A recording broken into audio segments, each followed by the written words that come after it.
আমাদের কৈলাসহর মুসলিম যুব সংগঠনের এক ভাইয়ের বাবা আজকে মারা গেছেন। জানাজাত আইলাম, সবাই দোয়া করবেন ওনাকে যেন জান্নাতবাসী আল্লাহ বানান। আমরা সবাই মরতে হবে, ভালো কাজ আমরা যেন সবাই করি, সবাই যেন জান্নাতের বাসিন্দা হই।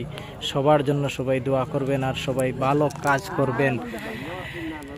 আজ নয় কাল সবাই কবরস্থানে চলে যেতে হবে।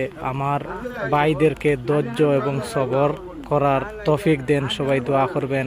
ওনার বাবা মারা গেছেন। কৈলাসহর মুসলিম যুব সংগঠনের এক কর্মীর ভাই টিলাবাজার কবরস্থানে জানাজাতে আসলাম। আমরা জানাজাতে শরীক হইলাম। ওনার কবরে আল্লাহ যেন জান্নাতের বাসিন্দা বানাইয়া দেন এবং এই কবরে যত মানুষ শুইয়া আছেন সবাই যেন জান্নাতের বাসিন্দা, গুনাহ খাতা মাফ করিয়া আল্লাহ দেন। আমরাও সবাই মরতে হব।